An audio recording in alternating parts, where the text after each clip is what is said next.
what's up, soldiers? My name is GregFPS, the Zombies Extraordinaire, and welcome to episode number 8 of Inside the Mind of a Speedrunner. Today we have ScottyDogs, who previously was on an episode for the Shadows of Evil Easter egg speedrun world record. Well, today we have him on again, this time for the ZNS world record. Zetsubou no Shima, how are you doing, man? I'm doing great, man. Happy to be here again. Surprisingly, not on Shadows of Evil this time, but you know, Yeah. a record's a record. It was really difficult. I can't lie. So I'm very happy to put my name to the ZNS record. Okay, so this video is also being recorded and uploaded around the time of the ZNS Gauntlet for Obey Undead as well. So we're going to talk about more about that at the end of the video, but there's actually going to be a $400 prize pool for a speedrun for ZNS. So now you have the privilege of watching the world record run right before the Gauntlet starts, so you guys can see all the tips and tricks, and that's why I have Scotty here with me to share his insight so you guys can get better at ZNS and possibly participate in the Gauntlet itself. All right, so without further ado, let's get started. So make sure you guys go and follow Scotty down below in the description, but let's jump into it. So the first thing you want to do is hit the gum, right? That's really important. Megas, get any gum that's points or end round. So anything that I can move is the goal here, so I get credit. So the round end here is quite good because it's a 2 spawner from the arcade. Yeah, so I saw you throw the grenade over the fence. Yeah, because they spawn all the way in the back. Did you pretty much get all of them in one spawn? You can, but ZNS has weird spawns. So the last time of the round can spawn really late. All right, so obviously you check the first skull podium to get 1-1, and I'll talk about the other things you do later on. But for this one, you still went right back up, just hit the gum. Do you ever feel worried that they're gonna destroy it at all? Because I know that sometimes happens.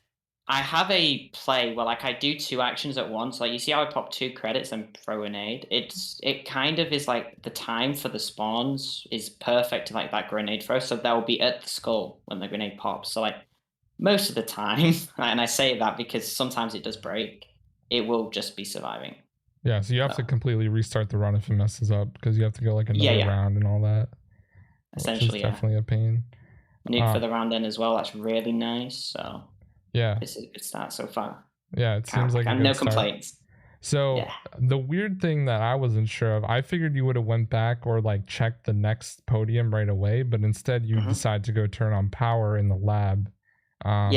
So what's the reasoning for that as opposed to do you need plane trap potentially? Or? I do not need plane trap this game, I'm pretty sure, but the reason I did this was because I thought this was faster at the time, and turning on the lab, doing any order doesn't matter. It's just if you know what skull is not, which skull is at plane.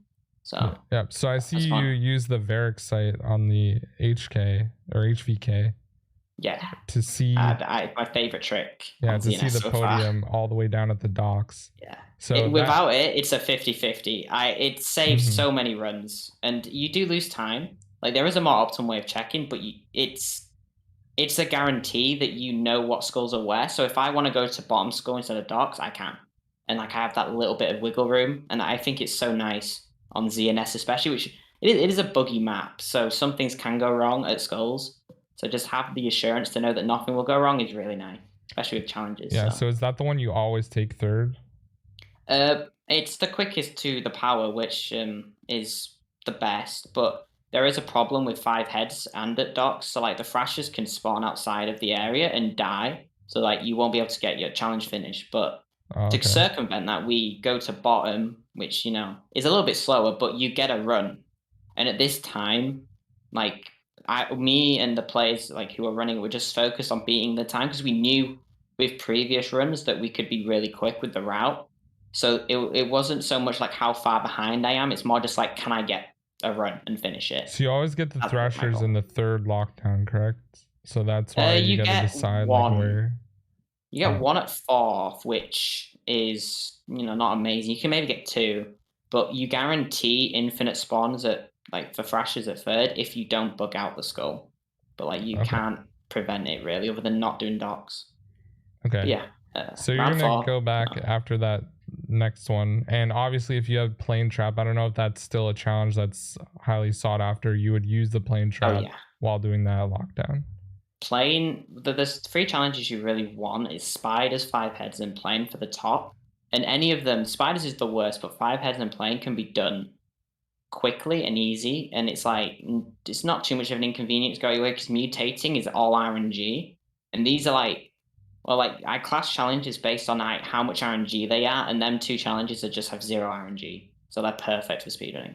Yeah, that Easily. makes sense. Obviously, you want to remove as much RNG as possible, and obviously, Yes. gun plays a huge, or gum in general plays a huge role in like some things Yeah. as well, which kind of sucks. Map's But that's part of zombies. expensive, man. Honestly, Yeah, the map's I stupidly expensive. yeah, I remember just opening like Pack-a-Punch was kind of an annoyance. It's like 12K in total to even get every door open. It's ridiculous. Yeah, Like, people even on complained Megas, a you lot when it struggle. came out. I remember. But that makes sense. I know like Megas is definitely better to speedrun Oh, yeah. anyways, just because you don't have to worry about like earning points to get doors and stuff. You pretty much already have the points you need. So I see you went down you just here go. instead. So you got the other skull completely to go down here into the mule kick area. Yeah. This was part of my previous point where like I know for sure this thrashers will spawn and that it won't bug out, so I can get my challenges done. So that's just assurance, I think. But Yeah, you got the 5 I heads lose. literally right there, 5 Yeah, minutes there you in, go. which is supposed to be the hardest challenge out of all of them. It is hard if I so the reason why it's hard is because the weapons are so underpowered, so that you can't complete them without something like a death machine that spawns like luckily. And you got the 10 spore infected headshots right there as well, which Of course, yeah. so obviously Top getting 3 those challenges challenges. done. I'm in a really good position right now, but most games we play for these challenges. So in overall, like if you're looking at the run, I'm not even like clear of anything yet because there's still round RNG for spiders. But to have a gum cycle this good, which is a massive reset point on ZNS, is like really favorable. Yeah, so then you obviously ABH out of there, so you can go back and turn on the switch whenever, because it just like ends automatically. But now you're already back up here from that ABH, so you can just grab your other skull that you need. Besides my late bunker, this beginning is generally considered, normal or better than worse. But swapping the skulls would have saved time, obviously. But at this point, I just wanted to complete a run. Like most PBs die due to late game RNG, so we kind of came up with a decision to play any run out, and this was one of my runs that would have been a reset now. If I was to play this in the gauntlet, I'd reset this immediately. But without that in hindsight, like to be like, just to beat it, this is like still an insane game, but the beginning is less impressive. Because I see you're like way behind on the splits, so normally that would be like a reset. Power is misleading to an extent, but it's accurate that like at power switch you'll be hitting it at the same time. Like you're hitting it before you do your last skull, but how quickly is depending on your ABH, which is a good gauge for time. But like some games, like now I can be 30 behind, but then some games, like if I compare to an average game now, I'll be a minute ahead if I have a good early game, which looks really nice, but it means nothing really. So you're saying like the route completely changed as opposed to the previous record where you're using time splits pretty much? It's not the splits they're going to be the same like for the early game. It's just we do little things like different due to like things we found out.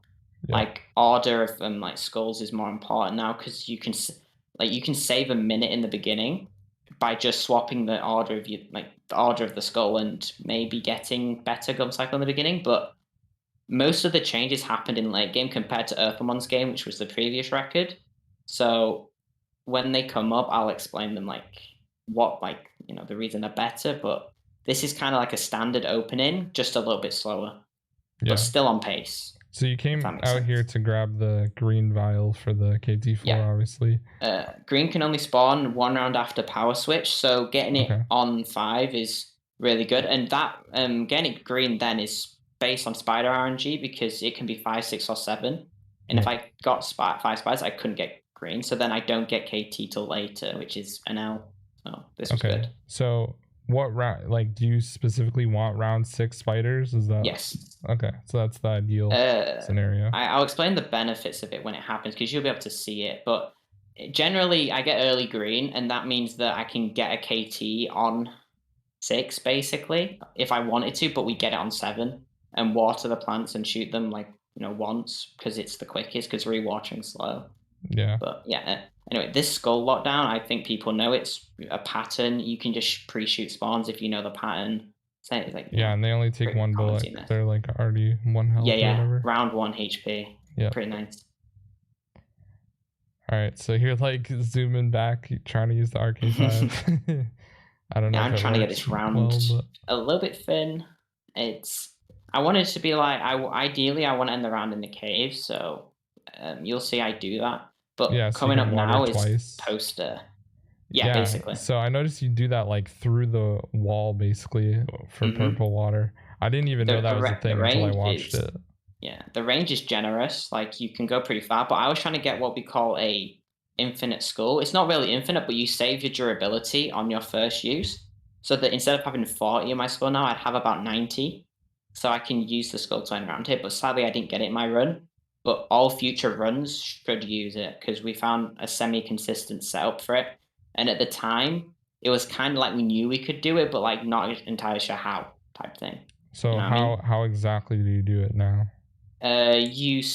My theory on it is that you start mesmerizing a certain distance away and you move into like the area that you can mesmerize the poster and then move out in like a certain timing so that when like the completion is registered for the skull to like go down, you're out the area. So it's technically like you've not done anything, but you have. You know what I mean? Okay. Yeah, that's interesting. It's a little bit complicated, but it's all about just where you are and, the location. Yeah, so I noticed you planted last round and obviously rainbow water, but now you ended the round and then just came immediately back. You ABH and you're already up here at the lab, so you can trap a spider. Yes. So that's pretty efficient. Also stat bullets as well. Thank God that ABH is guaranteed. That's all I can say. Because if it wasn't, this would be like it could be the same pace or like 10 minutes slower. It's ridiculous. Yeah. Because we use that ABH so many times. It's just so nice that it's guaranteed. Yeah. But I like to hide behind these boxes for spider because they are a pain. So yeah, you definitely don't most of the die. time they'll follow.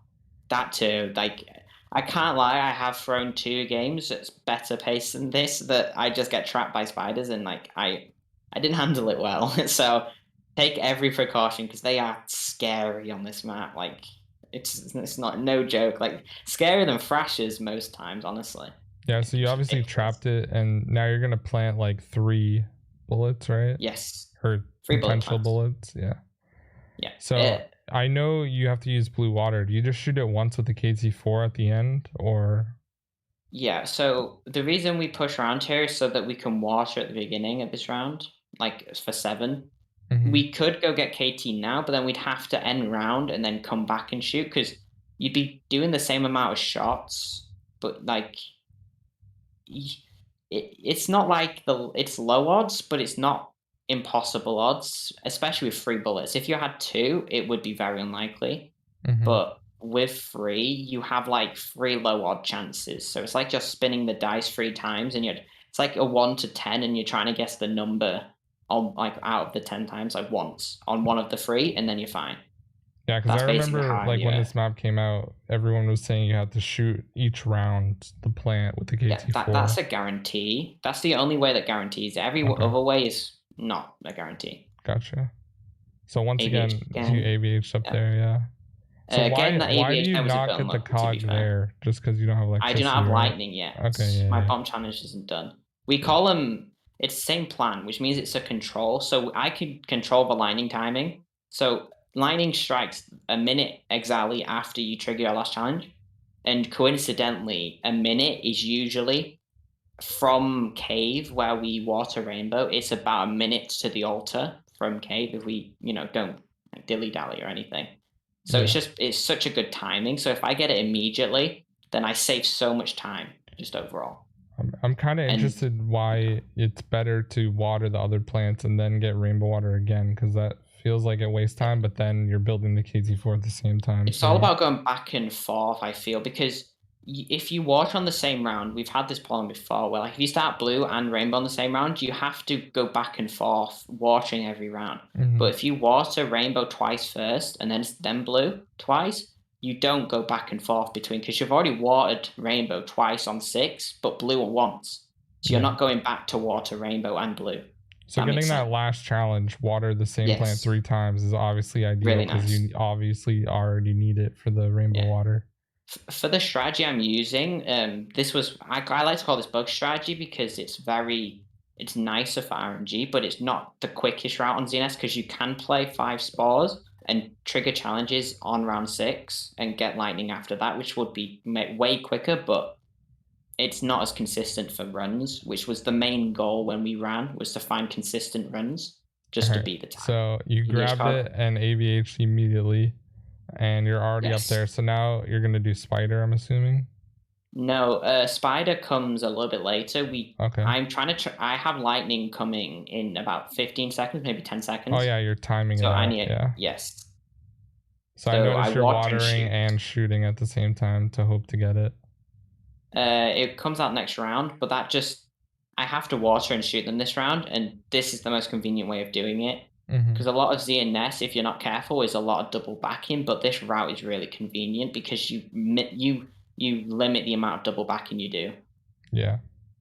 Okay, so now lightning. Yeah, I mean that timing is insane that you knew. Yeah, within 2 cycles of lightning.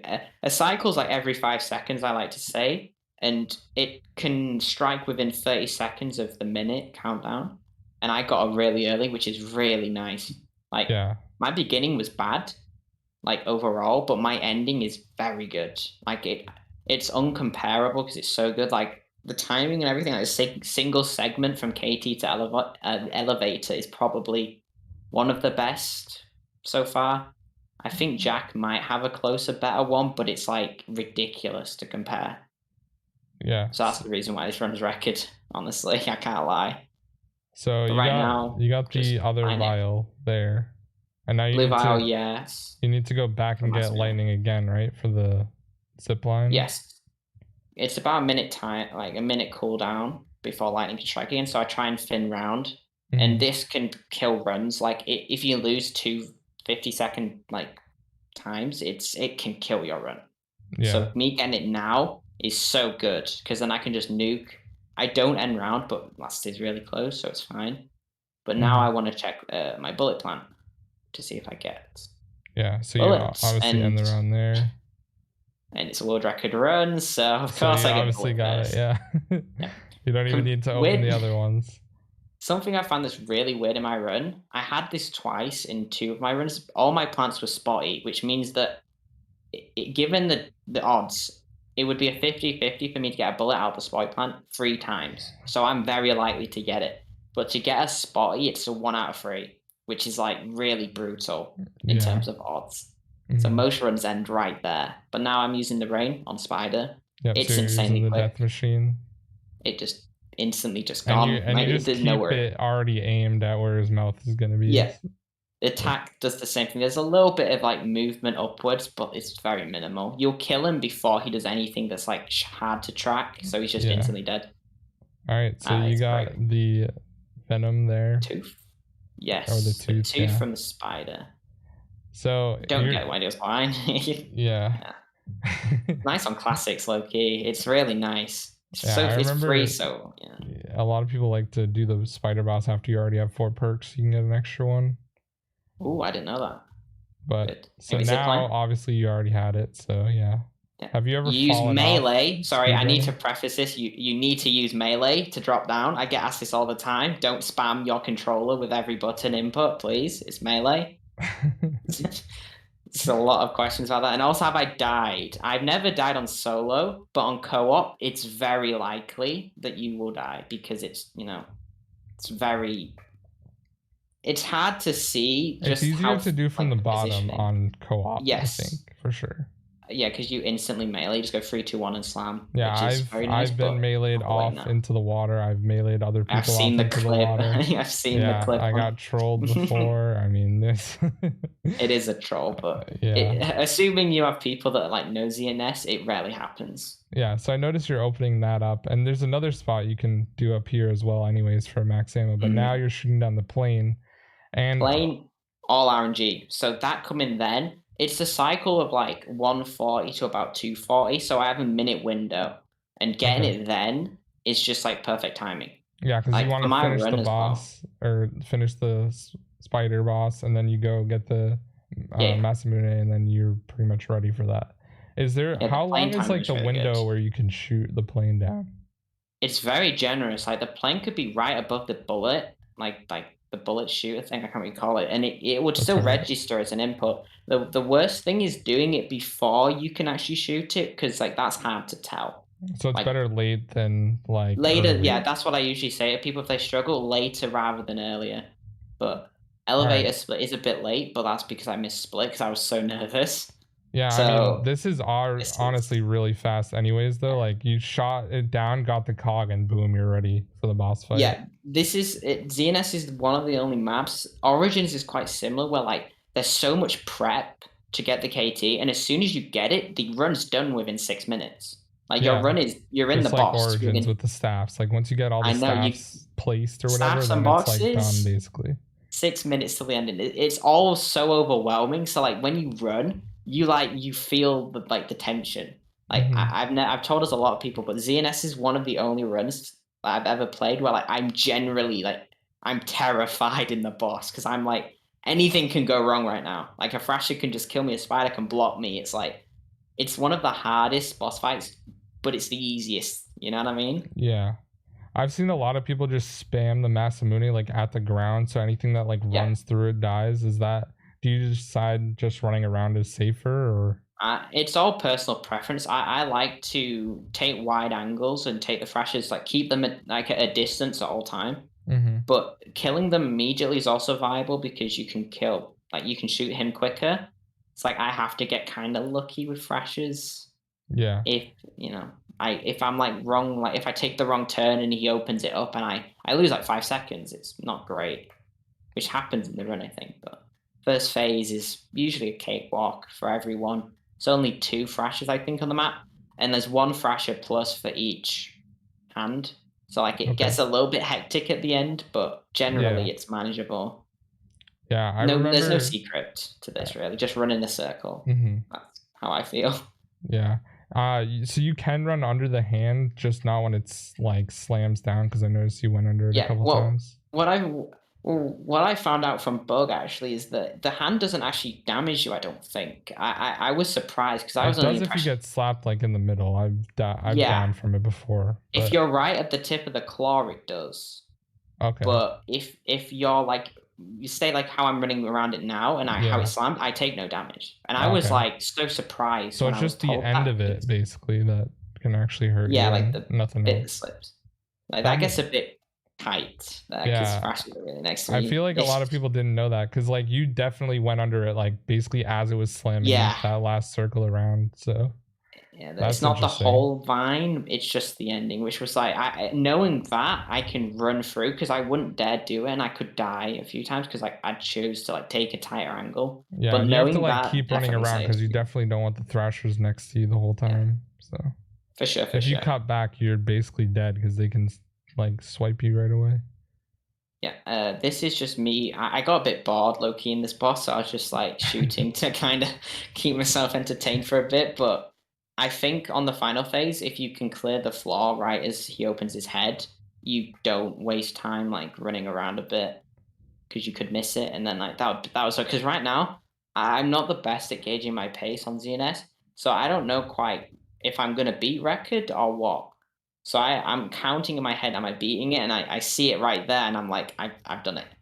Yeah. And I heard your reaction as well, which is pretty funny. It's just pure relief, I think. So obviously we can talk about other stuff during the cutscene, because everyone's seen it a million times. How many runs do you think it was until you actually got 1900 and 20? No, Or is that something else? this was before I restarted my runs, like not recently, but at the time it was recently. So like I probably did about 2K resets in about a week and a half, which is quite a grind. But before that, I probably learning did about 2,000. So I'd say it was just under 4,000 resets till record. Wow. But a lot of that, and a lot of people who have big attempt counters, is just them learning. And it was the same with me for Xenos. Like my PB was a 25 beforehand. And Yeah. within it takes thousands of attempts to get used to the map and like learning, especially when like not a lot is known. Yeah. So it So was a like all relief. those runs is like if you want to get better, you just have to repetition is key pretty much. And then Oh, once you definitely, get once you get good enough at the repetition, then all you have to do is get good RNG, and you'll get like a really much better time than like a normal run. I feel like most people can run a map and get record, but I feel like to understand the map and give suggestions for changes is where you actually are really good at it, because you understand it and how it flows. Yeah. Which I don't. You see a lot with like certain people who specialize in maps because they make the routes. But if you have someone that hops on and plays, then they're not as good, but they might have record. But you know, they haven't made anything; they've just ran it. You know what I mean? Mhm. But that's neither here nor there. That's just a personal opinion. Yeah. So obviously the gauntlet started already, and there's going to be a lot of people running this Easter egg. Is there anything like any tips for maybe a casual player who hasn't really gotten into it yet at all? Casuals to run the gauntlet for like a top 3 place, expect a lot of restarts because this is the most RNG map on BO3. I think it's proven. I'm not too sure, but I'd say learn from people, watch the big streamers because we will be streaming it. Even if it's not a requirement, which I think it is, we will be streaming it, and you are more than happy to ask us any help. Like most people won't like be toxic or anything. Like we're really nice. Like most people don't look at it like that. Like there's a stigma around that, but we will help. So any help, any advice, any questions, any like suggestions, we'll happily take to improve the run. But yeah. Yeah, Don't I be mean, afraid. during the gauntlet, just go on Twitch under Black Ops 3 and you're guaranteed to see someone running it at all times because there's so many people going for it already. So that's going to be exciting to see for sure. So now that we're basically at the end of the cutscene, what time do you think is going to be the gauntlet winning time? I'm hoping for 20s. I think anything past 20 would need a route change, and I can't say because it could be anywhere from like 18 minutes lower, but like that's ridiculously quick. But for this route, if it doesn't change, I think because you've got a minute in the beginning and about maybe 30 seconds in the ending, it usually comes around a low 21. But I think there's a few things we know now that would make it a 20. So that's my hope. All right. Personally. Well, that's pretty much the whole run. Thank you, Scotty, for explaining a lot of stuff. I learned a lot, and I know a lot of viewers are going to learn stuff too. So that's really exciting. I mean, I love explaining runs because a lot of people see surface level runs and think, oh, that's cool, but like understanding it is like a whole different ballpark. Yeah, that's how I feel about like Mob of the Dead, because you kind of feel like you're like going through a specific strategy that people can't really tell you're doing, but you kind of just like are doing it like on like it's like, why do you do showers first? Well, there's a reason for it, but it's like they might think, oh, you might have chose to do it because you like it the most. No, there's a legit reason. Like it's quick. Or like I would know the reason because I don't run it, but like, well, you get points so that you can do other stuff faster. And that's that's like the reason, because like 20 zombies spawn or whatever. Optimizations as well, like doing little things and explaining them why they're good, because people might not understand. I think it puts a smile to my face when like someone understands why we do something. They go, like I like that. And I think that's a lot of what speedrunning is about, is helping new people. So I'm glad to do that right now. So yeah, thanks again, Scotty. I'm looking forward to seeing your runs, and anyone that wants to watch Scotty, his links will be down below. You can check him out. I'm sure there's going to be other people as well that you can definitely go and ask questions if you need like tips or anything like that. We tried to go and pretty much cover pretty much everything in the run itself, but like I said, there are some optimizations, or as Scotty said, that might change the run a little bit now. So you're more than welcome to go and watch those guys and pick their brain if you have any questions. So anyways, guys, thank you for watching. This has been Inside the Mind of a Speedrunner number 8. And yeah, I'll see you guys in the next one. All right, peace out. Bye.